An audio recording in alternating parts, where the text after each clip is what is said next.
Welcome friends. Arunji கிச்சனில் இன்றைக்கி என்ன பார்க்க போகிறோம் அப்படின்னா, இட்லி தோசைக்கு எப்படி மாவு அரைக்கிறதுன்னு பார்க்க போகிறோம். அதுவும் 2 பேத்துக்கு எப்படி மாவு அரைக்க போகிறோம் அப்படிங்கிறத நம்ம பார்க்க போகிறோம். வாங்க பார்க்கலாம். அளவு பார்த்துக்குங்க. நான் சின்ன உலக்கு எடுத்திருக்கேன். சின்ன உலக்கில் 2 உலக்கு சாப்பாட்டு பொன்னி அரிசி எடுத்துக்க போகிறேன்.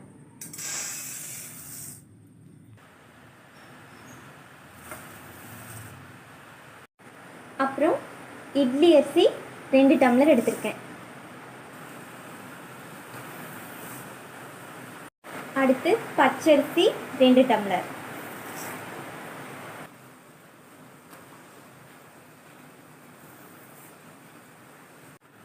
இப்போ வேறொரு பாத்திரத்தில் 1 டம்ளர் உளுந்து எடுத்துக்கிறோம்.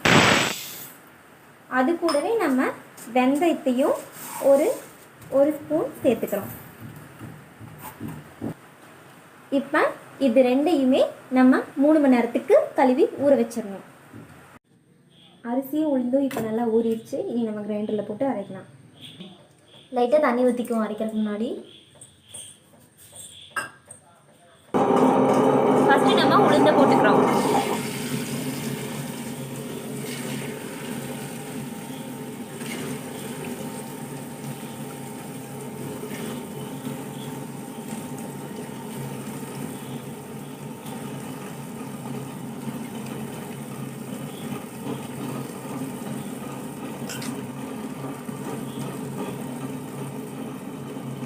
உளுந்து நல்லா அரையணும், அப்போ தான் நல்லாயிருக்கும்.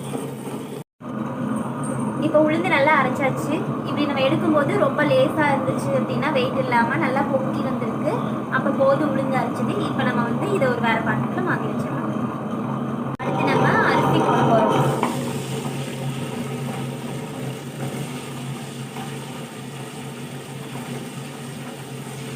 அரிசி இப்போ நல்லா அரைச்சாச்சு. இப்போ நம்ம இதை வேறு பாத்திரத்துக்கு மாற்றிடலாம்.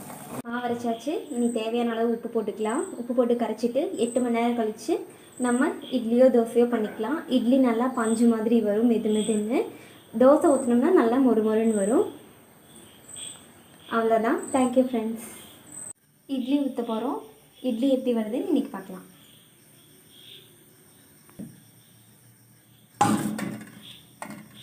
இட்லி ரெடி ஆகிட்டுருக்கு. ரெடியானதும் எப்படி வந்திருக்குன்னு பார்ப்போம்.